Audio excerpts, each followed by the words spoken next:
when I competed, I was so young that I didn't really fully grasp what I was doing. I mean, I was competing internationally from the time I was 12, from 12 to 16, 17.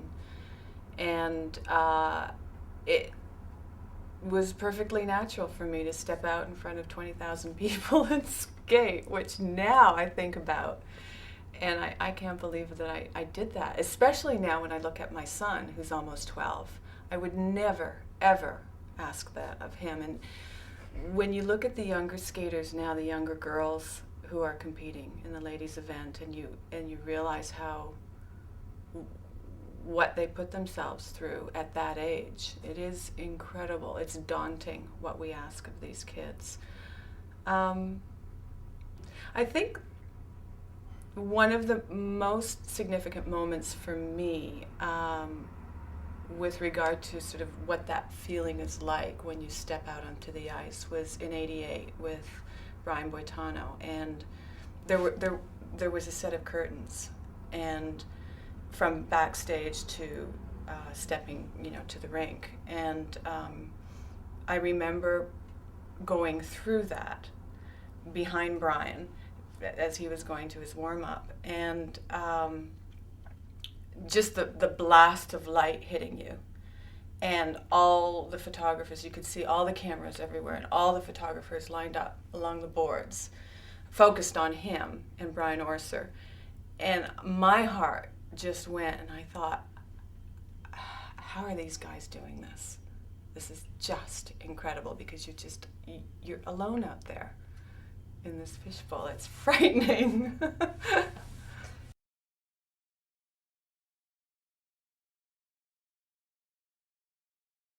I think really it all comes down to training, especially at the Olympics, because there are no rabbits to be pulled out of hats at the Olympics.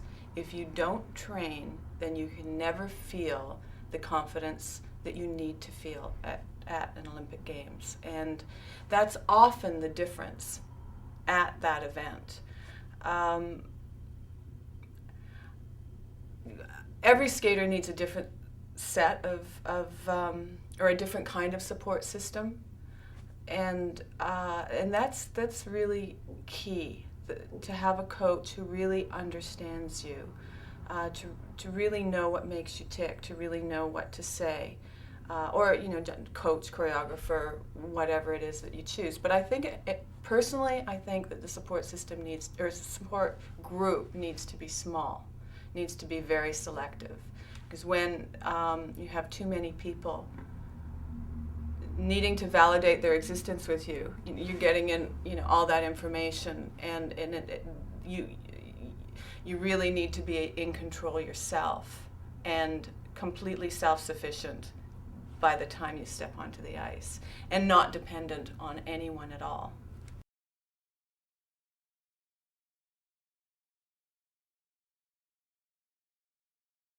I was burnt out at about the age of 17. I was injured and done. Going to school and competing around the world, and we were 5-time Canadian champions. We were just little kids out there. We were 5th in the world after 2 Russians, 2 East Germans. It was pretty much as far as we were going to get in that system. And I was exhausted. This is all in retrospect, it's easy in hindsight. And I left the sport for 3 years. I didn't turn the TV on, I didn't go to a rink, I just was out. I won't tell you what I did.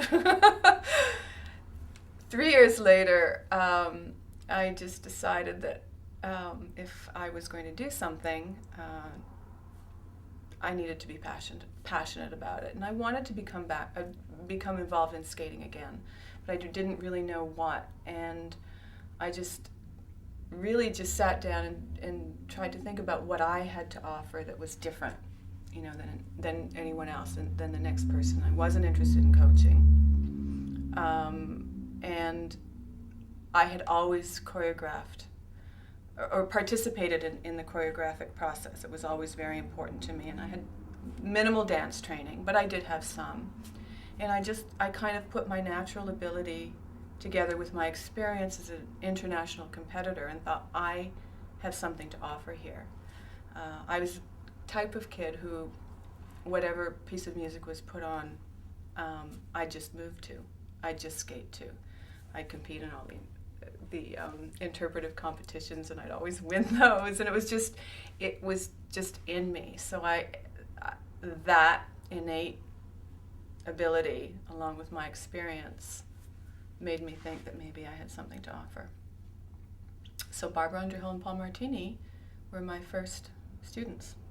Louis Stong gave me a call, heard I was sort of out and about. At that time, there weren't a lot of choreographers. Well, there weren't any choreographers. So there were a few dance choreographers who we brought in. We worked with a dance choreographer, but there were no skaters who choreographed. So I kind of started something.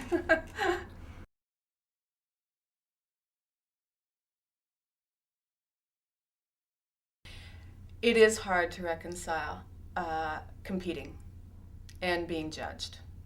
And I've struggled with that my whole life. And I've gone in different waves. Fundamentally, I'm just so darn idealistic and romantic that I believe in just the purity of trying to accomplish something, period. Of just trying your hardest to do at that moment what you've set out to do, to set a goal and work towards it and accomplish it. And when I come back to that, then it's easy for me to reconcile, because it doesn't really matter. I mean, we all say it, everybody says it in the interview, oh, I skated for myself, I didn't really care if I won or not. In a corny way, that's kind of true. I know that it's a cliche, but it's true. And the true champions have that in their hearts. Yes, of course you want to win, but it's way more important to do it at that moment. I think Brian Boitano is the perfect example of that. It was all about the performance for him, completely about the performance. A win was gravy, but it was about the performance. So sometimes I get cynical about the judging and about the whole concept of competing. But when I come back to just the purity of the concept and the idealistic point of view, then I'm fine with it.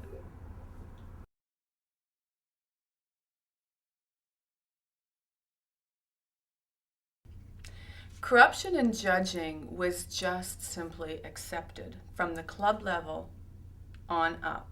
I mean, right at everybody participated. It wasn't just, the other country. Everybody participated. Some countries were better than others at it and more blatant. But in order to play the game, everybody did it. And it was something that was part of our culture from when you were a child. You knew that if a certain judge didn't like you, it was game over. And somehow you just kind of went out there and still competed. Again, for all those real reasons and those internal, intrinsic reasons.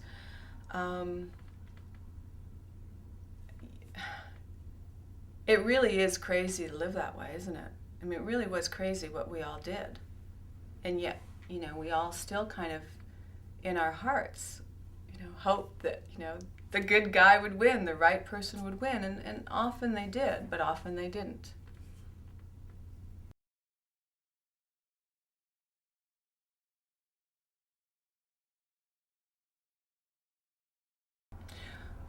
Watching the two pairs in Salt Lake, for me, it was no contest.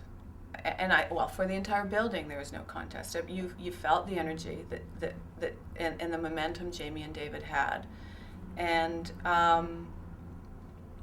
there was no contest. Theirs was the performance of the evening, and the two pairs were so close that everyone knew it could have gone either way. It went the other way in the short program, and so they were completely, on the same level. So it just took a little bit to tip the balance. And it was so completely obvious who was the best that evening. I think my strongest feeling was deep, deep sadness with the results, with when the marks went up. I was just really, really sad that the entire world was seeing our underbelly so blatantly.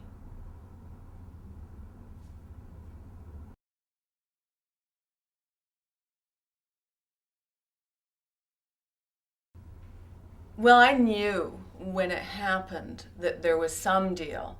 I just didn't know which deal. So when we found out about the deal, it wasn't such a big surprise. It's like, oh, okay. But the other thing too is, of the four disciplines, the dance event is impossibly corrupt and continues to be.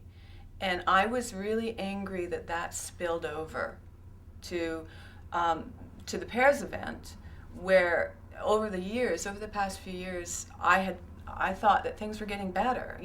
With the elimination of figures and sort of the whole change in the judging system prior to Salt Lake, just the evolution, things were getting better. And I felt that the dance event tainted everything.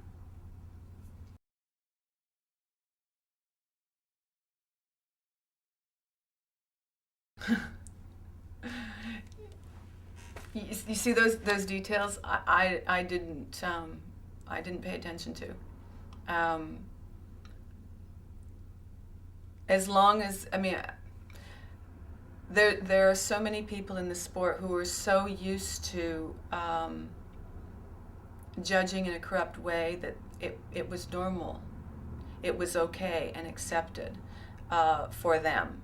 And until those people grow out of the sport, age and die off, we're going to have it. We really need to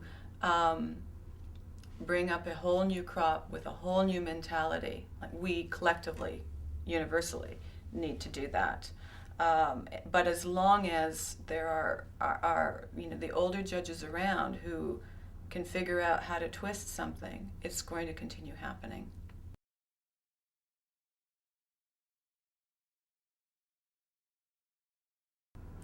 I don't really know.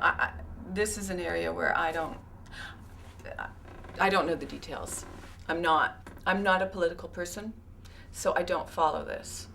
I think that the effort to change the system is significant and positive. It had to happen.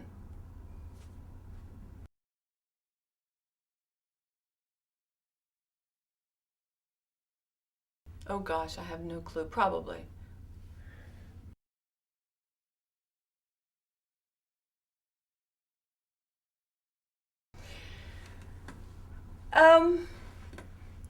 I have mixed feelings about the new system.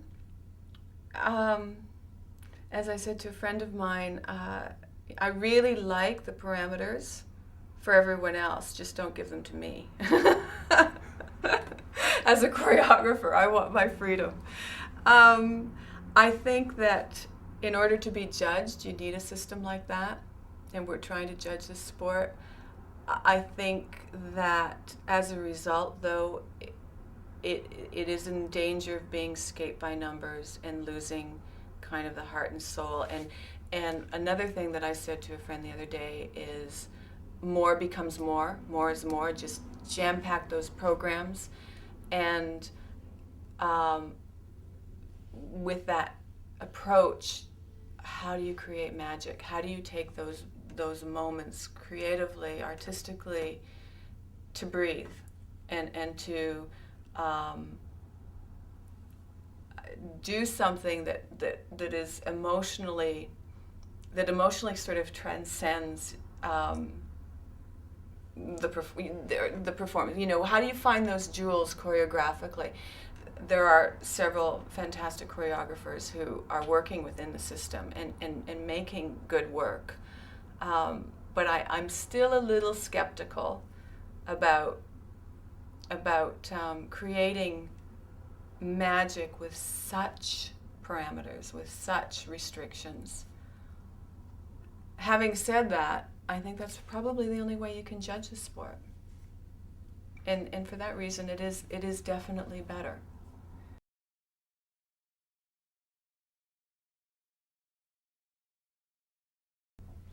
I think our fan base is so used to choosing the judges to hate and boo, and on any given panel, that we do lose some of that. I mean, it's a cliche to hold up the mark 6.0 or 10 or whatever it is. In pop culture, that's a cliche, and we've given that up. So yes, we will lose some fan base with that. On the other hand, I think that we may gain some fan base because it's more specific in its marking. You can kind of get it. You can sit there and say, oh right, this person accumulated more points because they did this and this and this. May not have been pretty, but they did it, and this is why they're ahead of the next person. So people who are a little bit more practical, maybe, or the general public who really needs to understand why one person won, by looking at a set of numbers, now you can explain it. So I think that could help. I guess it all depends on how it's presented to them too, and if at the end of the day they see who they like best winning, then it will be considered a better system.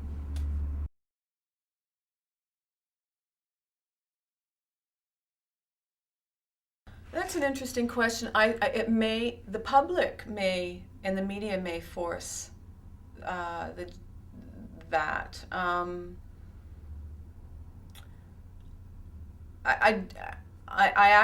I think that I can't even pronounce the word. I think that identifying the judges is irrelevant, actually, because we're just talking about numbers. And I think it's more for perhaps the judges' egos to be noticed, to be recognized for their efforts, as well as the media's need or the general public's need to think that we can make them accountable if we identify them. I'm not so sure how important that is, except for appearances. And maybe for that alone it's important.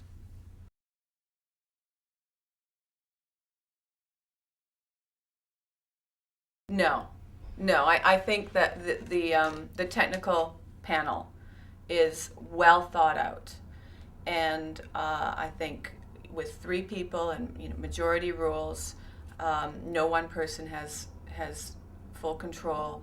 That is very, very well thought out. I also think that by being able to go back and review. If they say a judge is cheated or not, or excuse me, if they say a jump is cheated or not cheated, I will absolutely take their word for it, because they've looked at it from a number of different angles. They've taken the time. They certainly take this very seriously. There's a cross-check. I'm completely confident with that.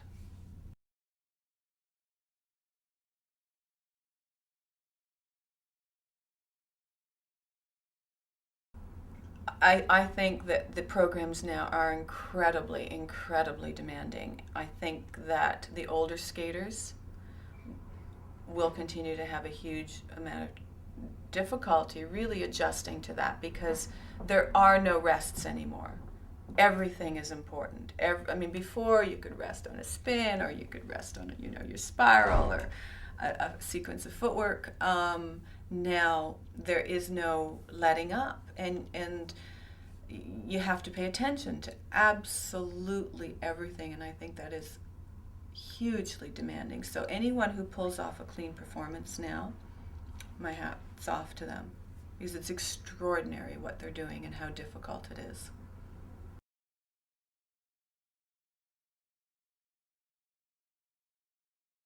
And that really bugs me. That was one program I was very, very proud of. And she performed it in '97 the way she and I both dreamed she could perform it. And I mean, I have not choreographed in the new system yet. I say yet, I don't know. But my style very much is to take those moments and or find a key moment in the program where, to me, it is the emotional climax of the program. I need time to do that. And I think the audience needs time to just feel that.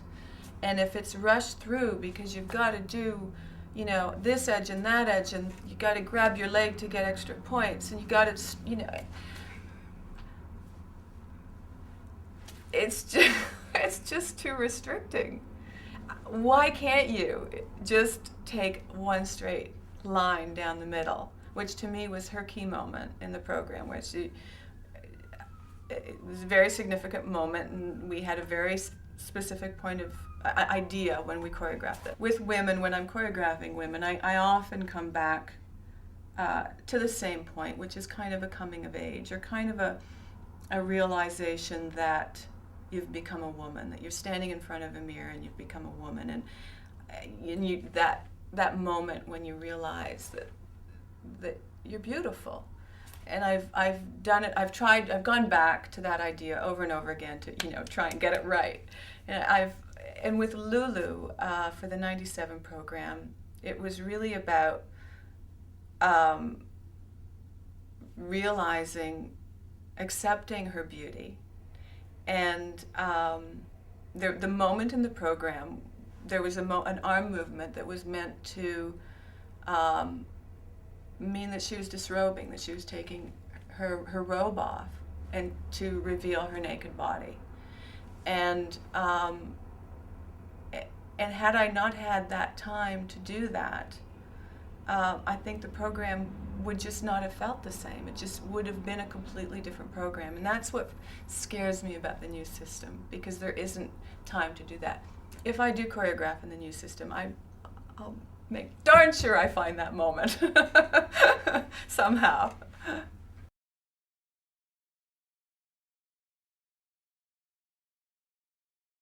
Well, I can't. With NBC won't let me. Obviously, they can't hire me if I'm choreographing contenders. When I was doing the commentary at CBC one year, Nagano, they were fine with it. And I find that, in fact, I probably undersold the skaters I was working with, you know, just rather than overselling. But it is not right for me to be commentating on my own work, even though when they actually do perform, I mean, what I can do is lend more insight into the idea behind the work. I won't comment on whether it was good or not choreographically, but I could certainly comment on the performance and really reveal more about the skater's personality and what the behind-the-scenes stories that went into it. So, you know, with NBC, they prefer that I don't, and I totally understand that.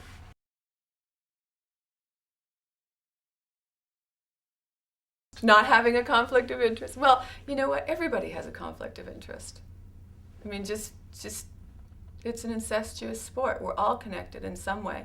And if I didn't, you know, I mean, everybody's best friends with somebody or sleeping with somebody.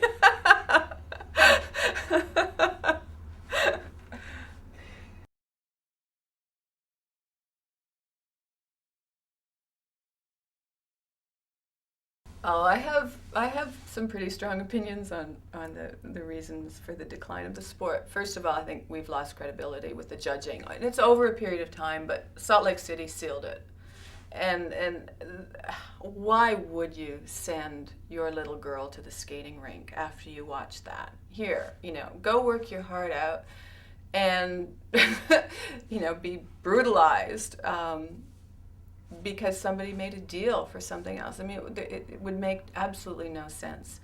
I think the other reason is that the most recent, I mean, usually it is the sport in America is driven by the female star. And the most recent female Olympians have not sustained professional careers.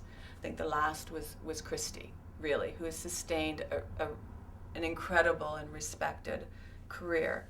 But I think young skaters and families want somebody or need for that inspiration. And if someone wins the Olympics at age 15 or 16 and then they're kind of gone in a year or two, it seems that the magic is somehow lost. I mean, Dorothy was around for a long time, and Peggy was around for a long time, and Kristi, but that no longer is. So I think we definitely are looking towards the next female who can captivate the public like that. I think Michelle has, obviously, but it's been such a bittersweet story for Michelle that, again, you don't really, if I were the mother of a young girl, I'm not sure that I would be inclined to send them out for that heartache that Michelle has experienced. The other thing is, I think that because our sport is so incestuous and choreographically, creatively, stylistically, everybody copies everybody else, rather than getting inspiration from the outside world, from pop culture, from what else is going on. You kind of look at this sport and you go, what are they thinking with their music and their costumes, and how does the general public relate to what we're seeing right now with, am I old, or are people looking really, really strange out there with these weird costumes? I think what's happened is because the wall went down and many Russians have come to North America to teach, that the styles have all meshed. There is no longer sort of the Canadian North American style and the Russian style and the French style, and it's all, or the British style.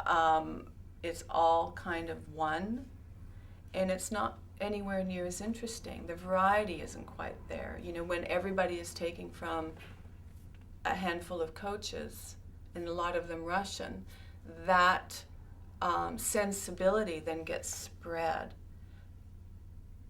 But the American public doesn't get it. They don't understand where that creative concept could come from.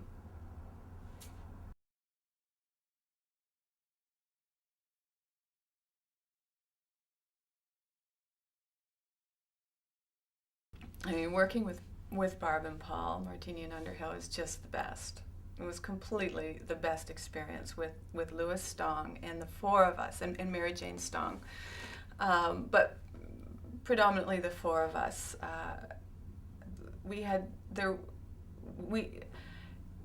just laughed a lot, but we cried a lot too. They had such dramatic setbacks, just crazy falls. They've got a blooper tape that really tops any blooper tape you've ever seen, where they've had, these incredible wipeouts at key events. Sarajevo, it's just the most incredible heartache, and Barb had gone through so much, I think, with her skates and feeling comfortable, and at the time we didn't know if it was just a confidence issue or whether it really truly was her skate or what was going on. And then, of course, when things break down, the interpersonal relationship falls apart. I swear there was so much animosity between the two of them throughout the entire Olympic experience. And she had an injured ankle where she needed to be injected. It was just one thing after another. That's just, the stars were not aligned for them. And then you just don't even know what the problem is. Where do you go to solve it? Do you go to a sports psychologist, or do you go to the physiotherapist, or do you go to the bootmaker? And we were trying everything, and I mean, Barb will tell you very simply, one day she was complaining about her skates to Brian Orser at the Granite Club, and he said, well, why don't you go back to your old ones? And it was like light bulb, which she did, and whether it was truly physical or it was partly just that release, the psychological sort of, cleansing for Barb, it happened overnight. And the very next day, Barb and Paul skated a clean program at the Granite Club in the evening with nobody else in the building. I witnessed it, and I thought, if nothing else happens, they've won. This was, I think, a week or two before Worlds in Ottawa. Louis Stong will be able to give you more detail on, the moment where he was about to pick up the phone and pull them out of Worlds was like that day, and something distracted him and he didn't make the call. That night she switched her boots and skated, a perfect long program. And the next day they were often ready to compete. It was that wild. And then the experience in Ottawa when they skated in Canada, talk about an electric building. It was one of the most, so many people will tell you that was one of the most magical moments in figure skating. And, we got to watch, we got to be there. It was so incredible. Barb and Paul have so much passion and so much care and love for each other and respect, and all of that came together for one of the most magical moments in the sport, and clearly one of the reasons why it's such a love sport. It's cool.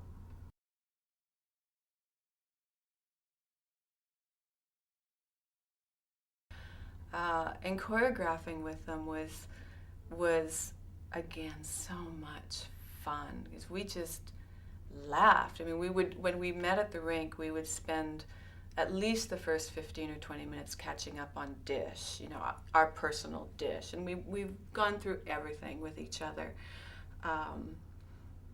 all sorts of relationships and that we shared, and we're brutally honest with each other, and dear friends. And I think all of that came out in our work too. But for me, what Barb and Paul represented was the ideal romantic couple, where this, a gorgeous, Adonis of a guy could lift up. When he lifted Barb, you just knew that every woman in the audience wanted to feel that sense of flight. You just knew that every woman wanted to feel that sense of care. There's me being a romantic again. But that's what I wanted to come through with our choreography, and I wanted it to be sensual, and I wanted it to be sexual, because I felt that, that often misses in skating. Sometimes skating is just so damn cute, and I wanted it to be more grown up, and they had that energy. So it's very tactile, and because they were mismatched, I had to figure out different ways of making them look good. So I maybe even emphasized more the masculine with the feminine. It was just a wonderful, wonderful experience for me, learning experience. And I would, if they called me tomorrow and asked, all of us at this age, would you come out and do another program for us, I'd be there in a heartbeat.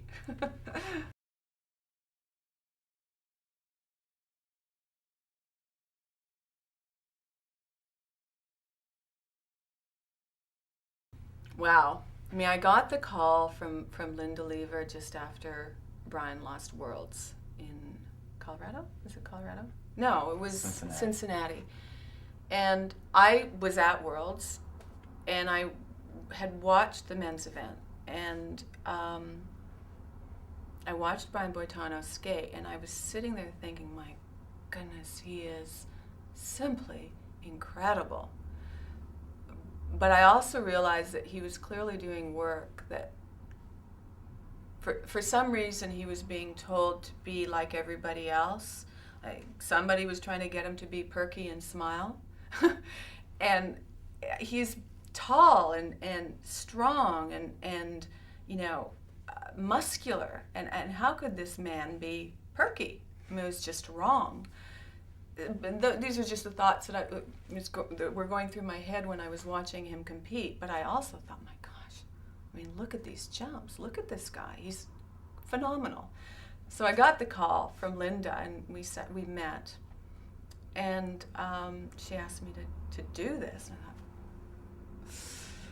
I thought, it's a huge responsibility to be trusted with Brian's dreams. I got the call from Linda, and just the responsibility of being brought into their dream and Brian's dream, I just took very, very seriously. I didn't really have an issue with being Canadian because Brian Orser had an American choreographer, so that was already done. And I don't think we all look at borders within the world as maybe the press does. So that to me wasn't an issue. What was more an issue was the timeline and the responsibility. What I admired incredibly was the connection between Brian and Linda and her coaching ability. I mean, she knows Brian inside out. She knows exactly what he needs. And the trust there was just fantastic. And they brought me in, and they trusted me. And Brian opened himself up to me and allowed me to take chances with him. Now, I wasn't going to take crazy chances, but my goal was to reveal his soul, reveal his dream and his heart.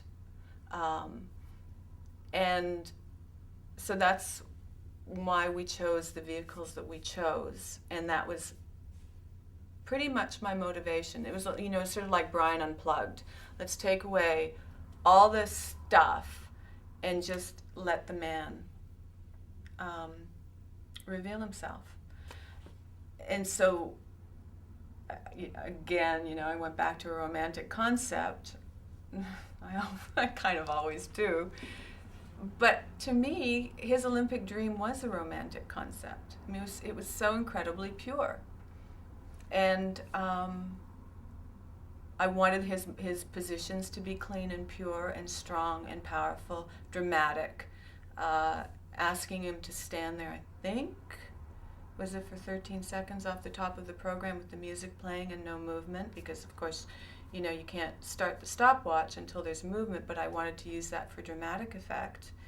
And for us to be able to get inside, for the camera, actually, I choreographed it for the camera as much as I choreographed it for the judges and the press and everybody else. I wanted everyone to get into his eyes and his heart.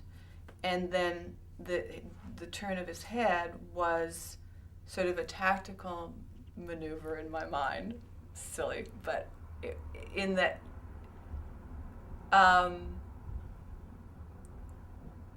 it was sort of, I wanted still there to be an unpredictability about it, and an element of surprise.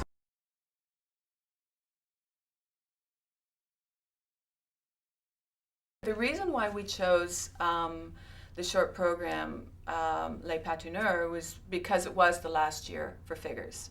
And I wanted to make a bit of not a statement so much as wrap it up, wrap the sport up with the Olympic champion, because I intended for him to be Olympic champion. And so that was why I went there. And again, sort of going back to our roots and skating in its purest form.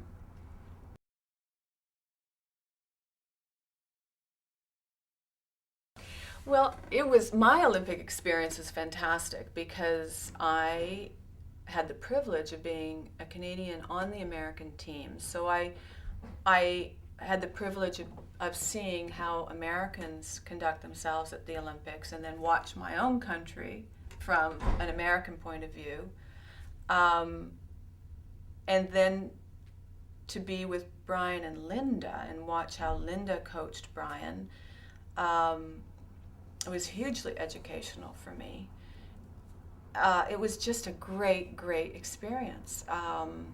And going to the practices and watching that whole dynamic and being with someone who was in contention and that kind of attention, where everything he did was so important. And then also, I mean, we were very careful about everything we did. We were very careful to protect him in every way, and everything was discussed, where I would be for specific practices, if I was sitting or not sitting with him, where I would stand while he performed, whether, you know, I would be down there or, you know, everything, because I did not want to intrude on what Brian and Linda have. Yet he still wanted me there, so he wanted me in, you know, sort of sideline, but we didn't have to talk.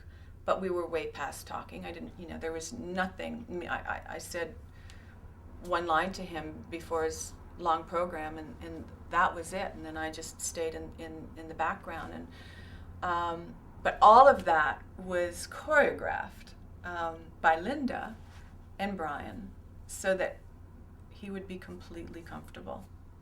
It was an incredible experience. I've never seen anybody with such mental strength for that entire 8-9 month period, where he lived it every moment, dreamed it, you know, trained it, ate it. There was never a slip up. He never let down.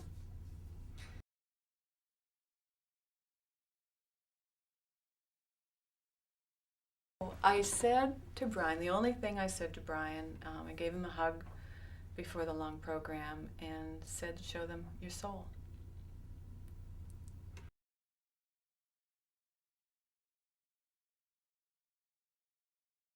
You know, all the skaters I've worked with have always said that they like me around because I'm so calm, that I'm a calming effect. Meanwhile, I mean, gosh, in Calgary, when Brian was skating, my heart was pounding so hard. I thought, you know, if you looked at me, you could see it. When a skater of mine skates, my heart pounds, my knees go soft. It's just unbelievable. I'm nuts, but I don't show it. So, and it's very important for me to have that calming effect, because it's not about me. You know, it's about them. And I have to admit, I'm in that position. I'm hugely competitive. You know, when Brian and Linda hired me, I wanted Brian to win, period. That was my job. So I set out to do that, you know, to be a part of that. Did I want to run away and leave? No, I didn't want to run away, but I was standing there not really believing how he could ever handle this kind of pressure. Either Brian, really. You know, how do they do this? It was insane.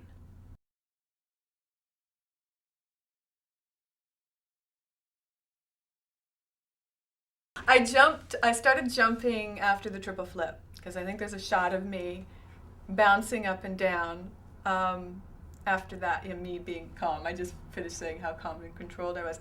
Yeah, I was so proud of him for living out his dream. Yeah, it was really, really cool. And again, you know, I really wanted him to win, but it didn't matter. What we wanted more was the performance, and he did it. It was just so cool.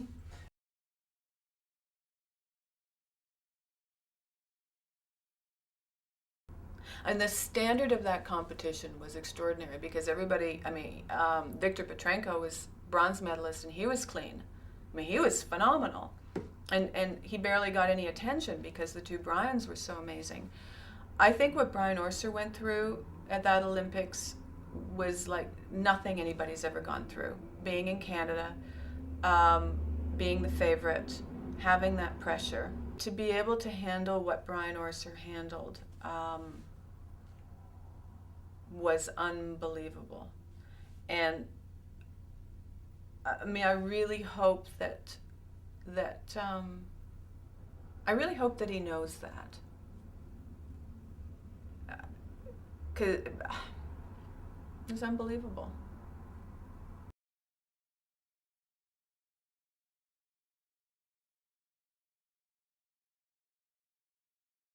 Oh yes, I knew Brian Boitano had to be perfect because he wasn't the favorite. We were in Canada, and a Canadian was the favorite, and it was really the time. It was time to give it to a Canadian, and Brian Orser had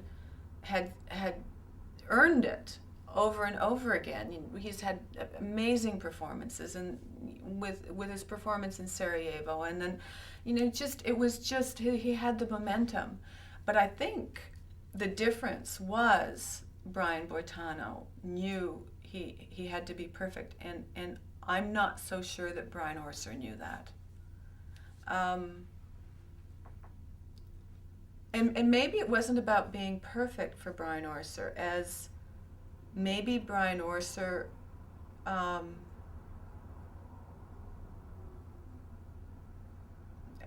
maybe needed to not be safe.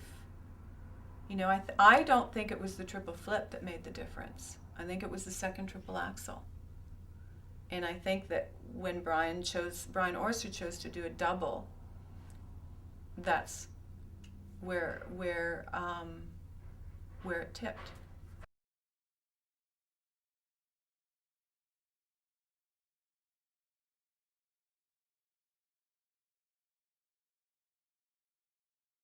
Brian Orser, after the triple flip, skated carefully, and you can't.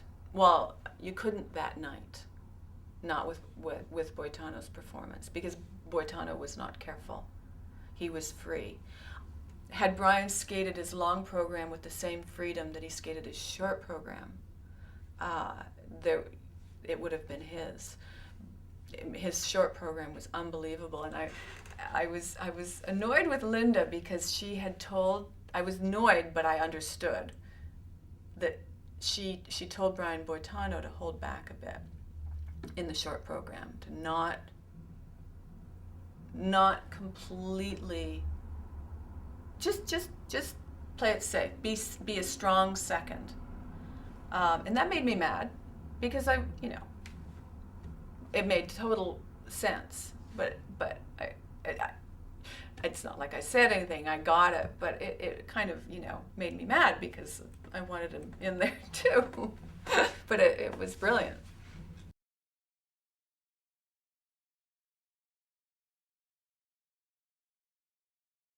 Oh my goodness. Kat? Oh my goodness. Kat is the most amazing competitor. The cool thing about Kat is she can turn, she's such a survivor, and she has such confidence, and she can turn any experience into a positive for herself. So if, something horrible could happen, and she in a day can shrug it off and move on. And when she competes, you just never doubt. You just never doubt that she's going to skate up. It's just, I don't think I ever saw her not skate up at a competition. And so, and the way she conducts herself around the other girls, or in the practices or in the dressing room, they just all kind of, and it's not intentional. It's not, well, maybe it is a little bit, but it's not mean-spirited. It's just, she doesn't give them a chance to exist. And it's amazing. And she does this all with a twinkle in her eye and a flirt, and her tongue in her cheek. I mean, she doesn't really take herself seriously. I mean, in her course she does, but not really. And she's just phenomenal. She's an incredible competitor.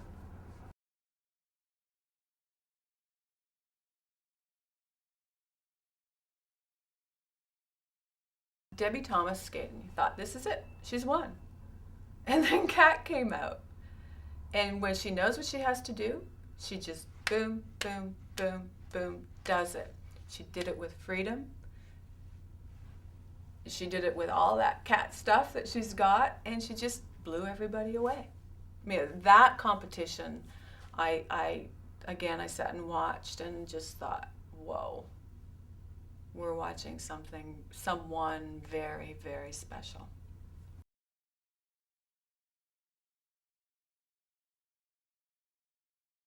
It was such a great night for Liz, and such a great night for Canada. Um, I think what was special about it is Liz has not had an easy life, and it all came together for her, like Paul Wiley in Lillehammer? No, Albertville. And when that happens for somebody, you just have to feel so good for them. And it happened for Liz, and she took that and did it, and it was just such a good story.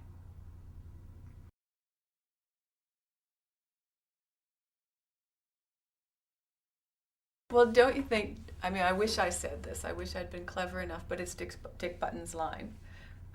When someone asked him, how do you find music to skate to?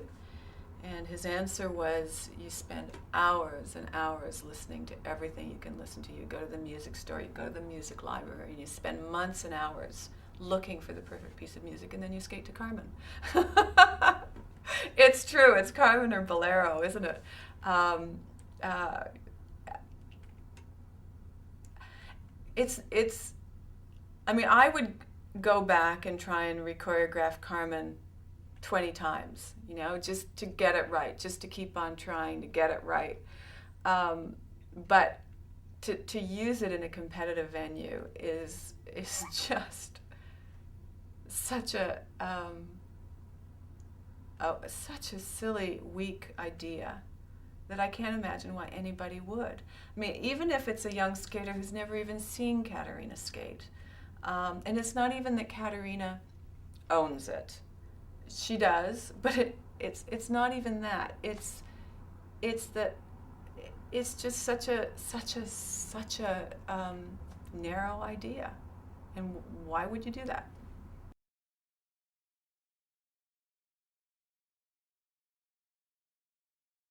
Well, I we have moments of sublime genius, and we're trailer park.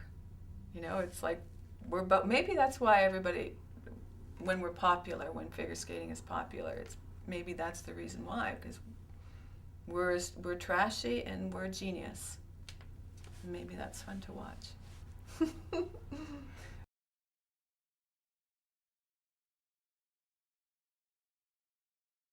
She has a computer for a brain, Kristi.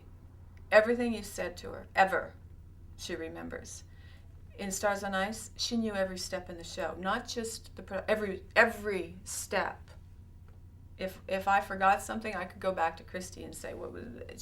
She'd know it. She's unbelievable. She's so low maintenance. She's very rare. Quiet, solid as a rock, and an incredible competitor, probably next to Katerina. Maybe in many respects equal, just not as flashy. Very, very elegant person.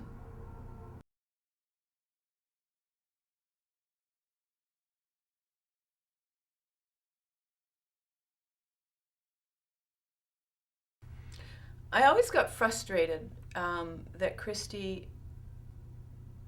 for some reason, maybe because she is so soft-sell, didn't get quite the attention that I felt she deserved. I mean, even though she's loved and respected, I always felt that because of her talent, her ability to compete, and the way she's conducted herself, that she really deserved to be in a special category. And she is another one who you just knew she was going to skate up. You just knew that she was going to do it.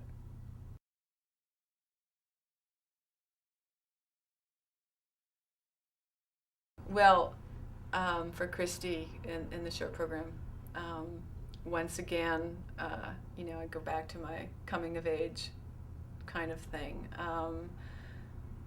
But I saw in Kristi, Kristi and I, when we started working, she was so shy that she hardly ever spoke. So I had to figure out different ways of learning how she ticked. And mostly I just watched her like a hawk. And she was another emerging beauty. And I thought that what she must have done, which we probably all girls do at some point in our lives, is at some point you're in your room, you're in your bedroom, and you start to dance in front of the mirror, and you catch a glimpse of yourself. When you weren't quite looking, and you kind of, how when you pass a mirror or the window on the street, and you kind of, sometimes it's good and sometimes it's not. You go, oh, was that me? I always think that happens with girls dancing in your bedroom alone, and you catch a look and you go, I'm changing. I'm growing up. That's what I wanted the Blue Danube to be. And it was about putting on your dress to go to the prom or whatever it was for the first time, and kind of taking a look and going, I'm pretty. So that idea is what carried the 2 minutes and 40 seconds.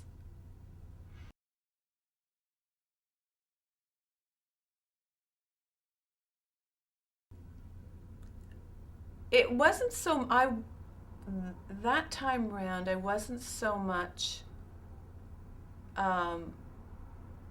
being strategic with Kristi as with Brian there was a lot of strategy there.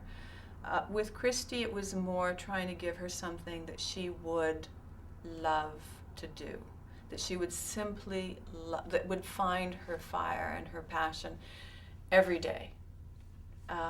And it really wasn't about looking at the other competitors, because she and Midori were so opposite that there was no necessity to force that.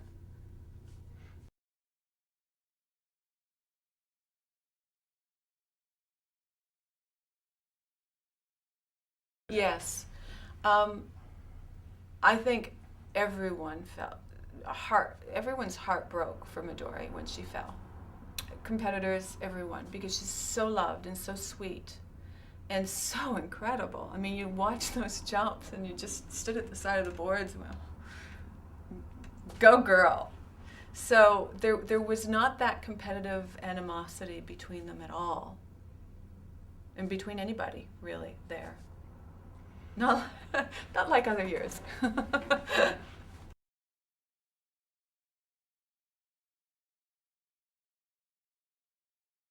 Well, actually, I think Kristi Ness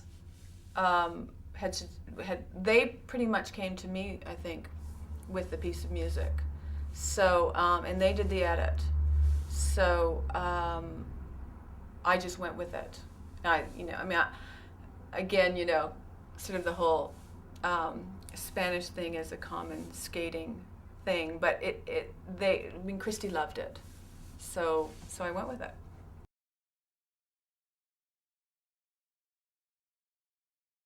Yes, and it was a nice counter to the Danube.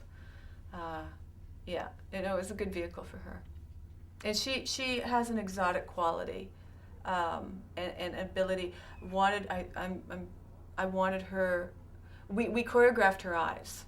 I mean, we throughout the program, you know, different looks, and it was all very, very specific.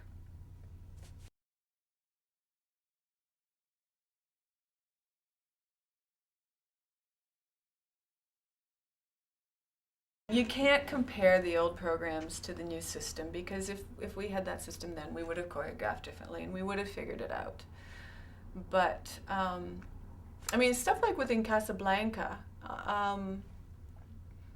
with Kurt, the first thing that I decided was, you know, Boki just would never put his hands in fifth position. You know, it's just, you know, you may be a skater and all, but Bogey's not going to do this. So we decided that Bogey would never.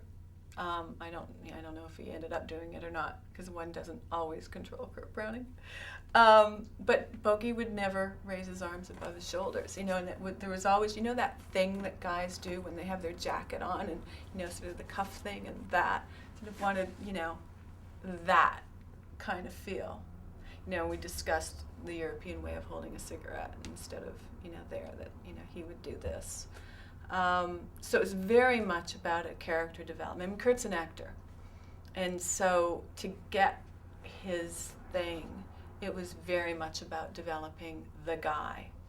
It was a perfect idea for him. It was Mary Jane Stong's, and she's come up with, I mean, she is an unsung hero in all of this, because, she gave me Bogey, Napoleon,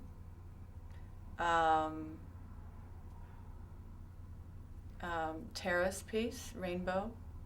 I can't remember what that was. She did Love Story. She gave Laurie Love Story. This woman is brilliant, and just brilliant. I mean, she would just hand me these CDs or records back in Napoleon Day and say, "Here, I think you might like this." And then, of course, I would, you know, run off and edit and do it, but it was her idea. So Bogey was hers. And I did the edit, and, you know, and Kurt and I struggled with the program, but the original idea was Mary Jane Stong's. Anyway, so what I wanted to do for Kurt was choreograph a program that made him not think about the jumps, not that the content was part of the character. And I think sort of our key moment was the second triple axel, but not actually the second, well, other than the cigarette. The second triple axel was placed just before crescendo of music, rather than on the crescendo, because I wanted him to really be looking forward to what he would do on the actual crescendo, which was just a great big back outside edge with his leg up. But I knew he loved hitting that edge, and I knew he loved doing that, so I knew he would never miss his triple axel, because he didn't want to miss that edge. So that was the way I worked with Kurt, was, you know, finding out what got him excited. I mean, working with Kurt is just the best.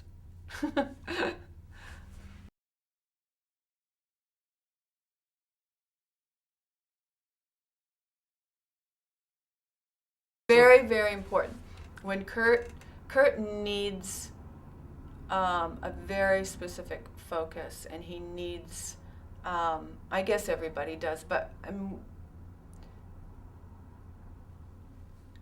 it just being the Olympics is not enough for Kurt, or Worlds, or whatever it is. He needs more. He needs more to drive him.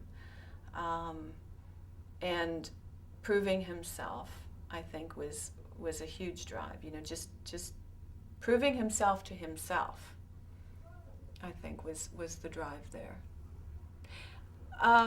He was also growing up.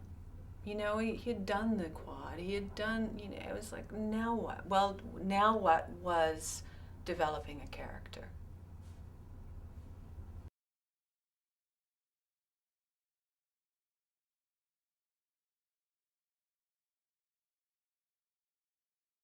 Lulu, working with Lulu was quite an incredible experience because, well, you know, her upbringing and the pressure of carrying the weight of China's success in figure skating. She was just a child. She was really just a child, and she had left home at such a young age to train, and I think she was just so extraordinarily lonely, and kind of a sad soul. She always stayed in my home when she came, and she would play with my baby, my young son, and she just spent hours with him. It was like she just needed to connect with family. So it was kind of heartbreaking working with Lulu, and she had quite a few swings, but choreographing her, again, because there was a language difficulty there. I mean, she spoke, but it wasn't so easy. We communicated physically, and I just always found a richness about her, and an elegance about her, and a romantic, maybe that's me, quality that with the Rachmaninoff piece, the concept was woman, just plain woman, and I wanted it to be the strength, compassion, sensuality, passionate, all the elements of the ideal woman. Butterfly Lovers was different in that it was in a way a political statement as well for me, because she was suppressed. She politically suppressed. She was forced to do so many things for the country that she was unhappy about, and I wanted her to do something Chinese. I found this piece of music just grazing in the music store, and it was a Chinese piece of music, Chinese composition, but a North American orchestration, and so I thought it would be good, sort of commercially, in that we would all understand it, but it was still Chinese. And this story I thought was really compelling, with two lovers who were not, it was sort of a Romeo and Juliet story, and in order to be together, they died, or one of them died, and they merged as butterflies. And I felt that represented Lulu's freedom, and her freedom would be gained by her success at the Olympics. So that was my concept.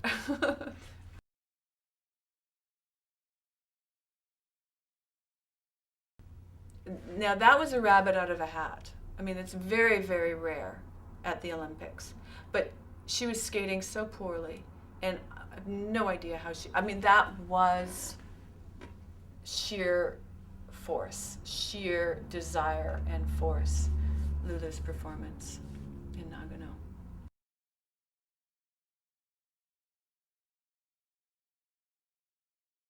Yes, she was skating for herself in '98. It was a medal was unimaginable. I mean, she really did not think she was in the running, certainly with the way she was skating.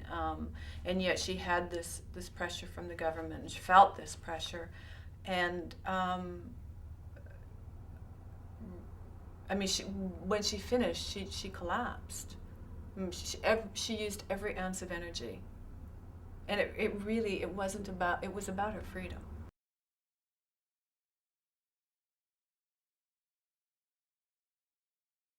Yeah, I do. I remember being relieved for Lulu that it was over, that it was all over, that she no longer had to perform for her government, and that she skated as well as she could have possibly skated. So I was happy for her, and I was proud of her. But I was just, there's such sadness to Lulu during that time. It was very moving.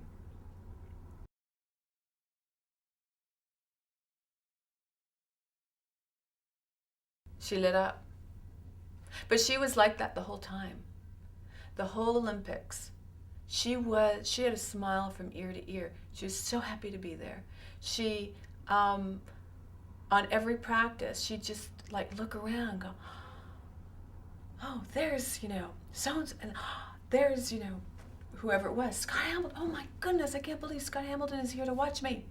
It was just, she was such a kid and so excited and so happy to be there and just taking it all in. She was, like the poster girl for the Olympic experience, because for any sport, because she just took it, she did it right. She had fun. She tried her hardest. She wanted it, but it was more about the performance. It was more about having fun. It was really great what she did.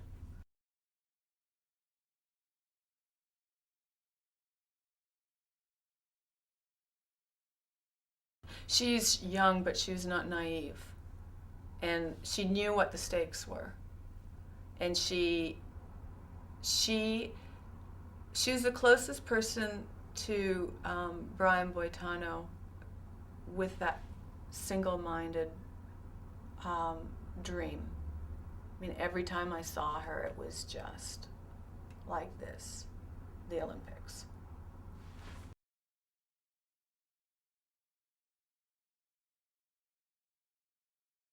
That's a good question. I don't know if I have the right perspective on whether insiders thought she had a chance to win or not. I thought she had a chance to win because, again, I knew she was going to skate free. And she was reigning world champion, so she had to be considered for sure.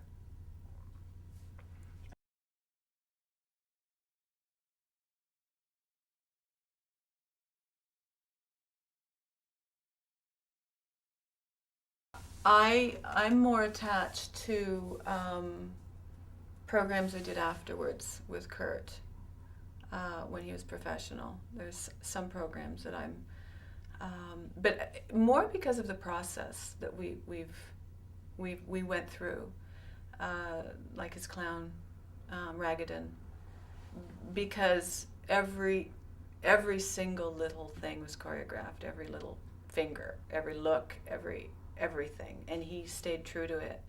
And it was a really, really scary prospect because it's comedy, and when you're alone in a rink,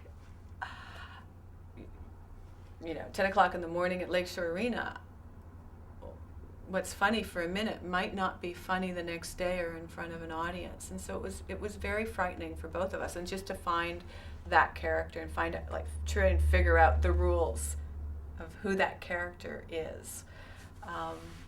So I don't know. I think a lot of my memorable performances are sometimes performances that I've witnessed alone in a rink with someone, or moments that, or just standing in a rink, an empty rink with Brian Boitano, watching him do back crossovers. I'm sorry, it doesn't get better than that. Barb and Paul's lifts, Barb's sense of flight in the air, and just the way she stretches out.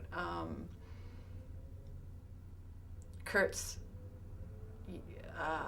Pratt Falls, and oh my goodness, the way he is capable of moving, and just our physical dialogue back and forth. Those are all the things that are most precious to me. Performances that I've witnessed, I think, Janet Lynn, anything Janet Lynn ever did. On tour in '73, something like that. On tour after Worlds, you get lazy, you don't watch all the other skaters. You certainly don't watch all this. Everybody went out to watch Janet every night. And we just did.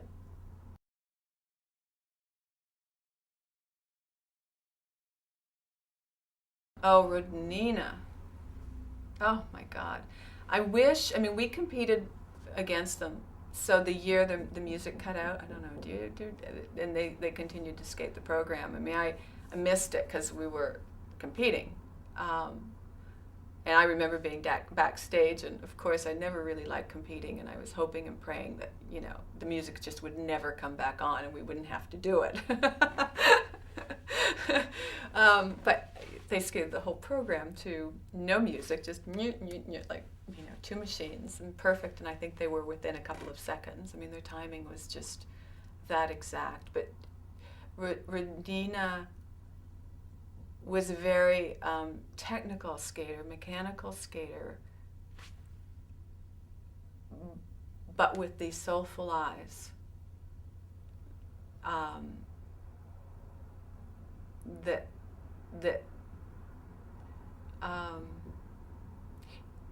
that revealed her true passion, even though she was taught to be, technically precise. And she would never waver from that. If you looked into her eyes, you knew. Pakumova and Gorshkov. There's names from the past. She was spectacular. She just, I mean, it didn't matter that he couldn't skate. Because she was incredible.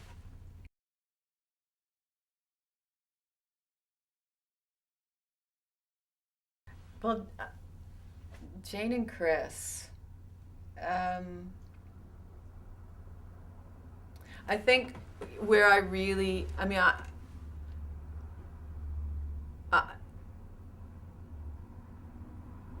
they're just so smart. The work was so smart, always. And so incredibly difficult. And always so perfect. I like They're Still Crazy after all these years, which they skated their last year. I loved the way they finished their career together. It was so subtle. There was no grand tour. There was no big farewell. It was, and they did this, Still Crazy after all these years, Simon and Garfunkel. Or was that Paul Simon? I forget. No, it's Simon and Garfunkel. And it's Still Crazy after all these years, which I thought was such a great idea for a partnership. And at the end of each performance, he'd just take her hand and kiss it. And that was their communication that they had with each other, their private story that now I'm blowing. And I just so respected that. So pretty much anything Torval and Dean have done. And working with them, my goodness. I mean, choreographing with Chris, those years that we did Stars on Ice, I'd like rub myself and, or pinch myself and go, I'm choreographing with Christopher Dean.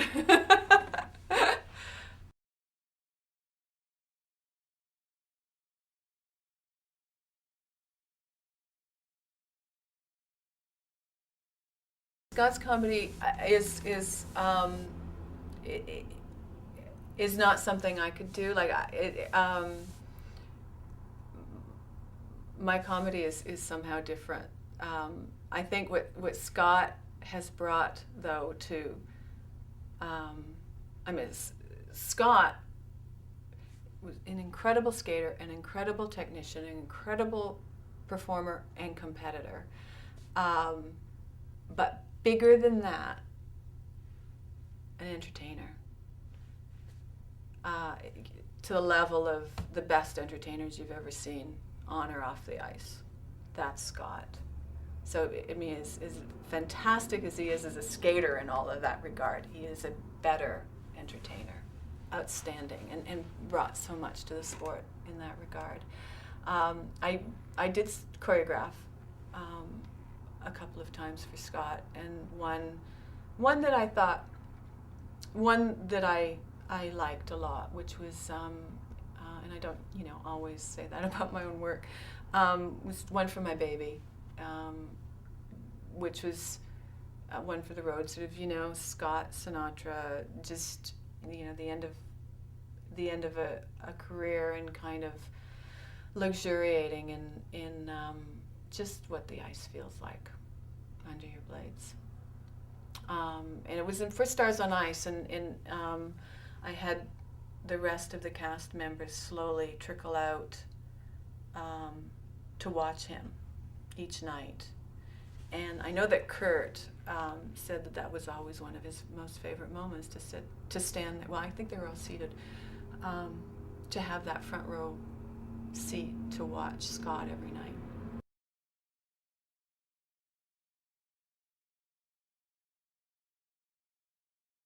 Oh, Kurt.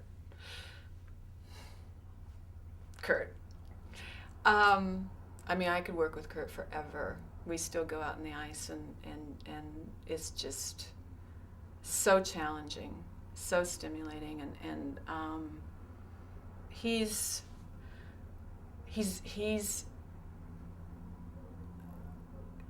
arguably one of the most talented people I've ever come across. And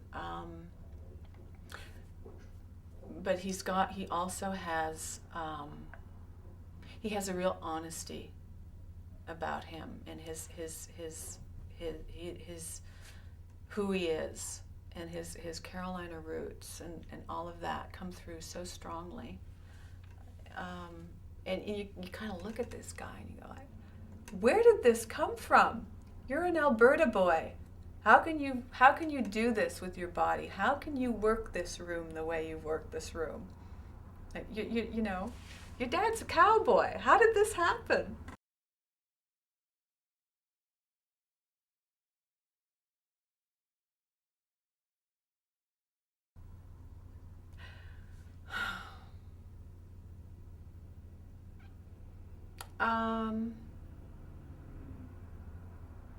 I'm really interested to see what's going to happen this year at the Olympics, and what kind of choreography emerges with this new system. Because there are several really smart choreographers whose work I admire, who are going to figure this out. But it's always going to be different. It's always going to turn a corner. Now, I'll probably try my hand at it at some point, to beat these rules, and see what can be done. But you need, it's just, there aren't so many Kurt Brownings or, these people to understand that the subtleties. I think that maybe the new rules might cancel out the subtleties and of choreography. And the subtleties to me are the hardest thing to find, but the most important, and they can vanish, in a second. Like when I choreograph a program and you find a sort of a magical subtlety, whether it's a look or a twist or a something very subtle. If the skater doesn't fully understand what they're doing, it can vanish, and the program can be absolutely nothing. Now, having to think about so many things, and count this and count that, and I don't know if they've got time really to think of those subtleties or energy. So it's going to be a different kind of choreography, and I'm sure there will be brilliance, but it's just, we have to wait and see.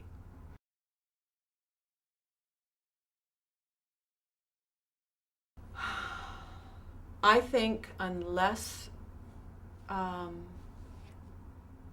skaters really, really stop and look at ourselves from the outside perspective, from the outside in, we're just going to kind of spiral away because, I mean, I think for the most part we look ridiculous. I think the way, you know, our musical choices and our costumes and our everything, I think we look completely insane. And I think the general public stands back,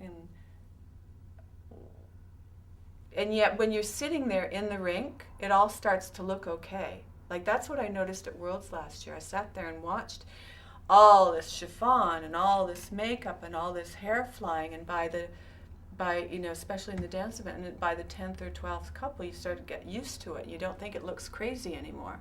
But the general public think we're crazy. And I think until we turn that around, we're going to keep on losing them. That's just one of my thoughts.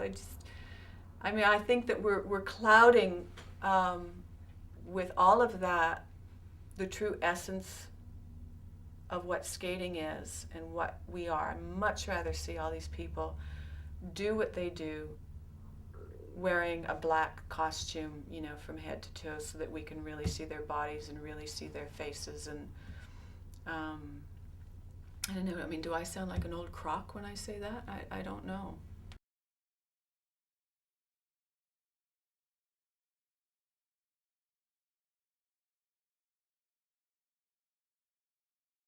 Yes, and that to me is what's frightening. What I would like to see is, you know, strangle the short program with as many rules as you've got, but in the long program, don't tell me where the footwork has to go, and don't tell me what the spiral sequence has to be. Give me, you know, a number of bars or a number of seconds or something, that kind of criteria. But don't tell me it has to go end to end, or because everybody's going to choose end to end because it's the quickest and the easiest and, you know, the most efficient. And so everybody stops at one end, does their pose, da da da da da da da da da, and ta-da at the other end. And it's like, we've just seen 30 of these. Everybody, you know, is now grabbing their foot because you're going to get an extra point. Well, you know what? Just because you can do it doesn't mean we need to see this position from everyone. We won't see Brian Boitano's spread eagle. What's wrong with this picture? There is something wrong with this picture. And I get where they're coming from, and I get their passion, and you know, the effort to legitimize and the effort to try and somehow make this a judgeable sport. But where they have a technical panel, I think on the other side they need an artistic panel. 3 people who do the same thing artistically as they have technically. I don't know how you find those 3 people, and I don't know how you define that, because of course, you know, every expert's going to be one of those, want to be one of those 3 people. But I think that's what we need. Somebody there who can judge those qualities, the passion, the performance, the artistry, and not just, you know, what's laid out right now.